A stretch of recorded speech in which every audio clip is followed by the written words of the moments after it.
24 news आपल्या हक्काचे व्यासपीठ। सीएसआर अंतर्गतही जिल्ह्यातील प्राथमिक आरोग्य सेवा सुविधांवर भर देऊ, जिल्हाधिकारी डॉक्टर विपिन ईटनकर। सीएसआर उपक्रम समन्वयासाठी महिन्यातून 2 वेळा जिल्हाधिकारी कार्यालयात आढावा। सामाजिक उत्तरदायित्वांच्या भावनेतून शासनासमवेत औद्योगिक जगतातील विविध उद्योगांनी सीएसआर अंतर्गत दिलेले योगदान मोलाचे आहे। ज्या भागातील आपली कंपनी कार्यरत आहे त्या भागातील पर्यावरणासाठी, भूमिपुत्रांसाठी त्यांच्या गरजेनुरूप आवश्यक ते उपक्रम नियोजनबद्ध पद्धतीने हाती घेतल्यास त्याचा अधिक सकारात्मक परिणाम साध्य करता येईल। यासाठी जिल्हा प्रशासन तत्पर असून सीएसआर अंतर्गत हाती घेतल्या जाणाऱ्या उपक्रमांबाबत जिल्हाधिकारी कार्यालयात महिन्यातून 2 वेळा आढावा घेऊ असे प्रतिपादन जिल्हाधिकारी डॉक्टर विपिन ईटनकर यांनी केले। सीएसआर अर्थात कॉर्पोरेट सोशल रिस्पॉन्सिबिलिटी अंतर्गत विविध उपक्रम हाती घेणाऱ्या कंपन्यांच्या वरिष्ठ अधिकाऱ्यांची बैठक जिल्हाधिकारी डॉक्टर विपिन ईटनकर यांच्या अध्यक्षतेखाली घेण्यात आली।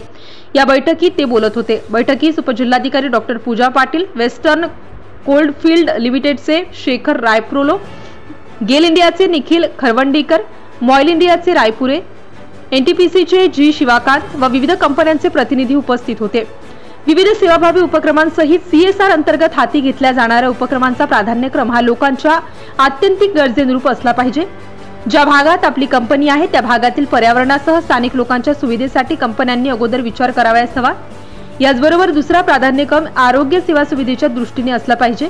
जिल्ह्यातील ग्रामीण आरोग्य यंत्रणा बळकट करण्यासाठी त्या भागातील कंपन्यांनी भर दिला पाहिजे, असे जिल्हाधिकारी डॉक्टर ईटनकर म्हणाले। यासाठी जिल्हा प्रशासन शासनाच्या नियम व ध्येय धोरणाप्रमाणे प्रयत्नरत राहतील असे त्यांनी स्पष्ट केले।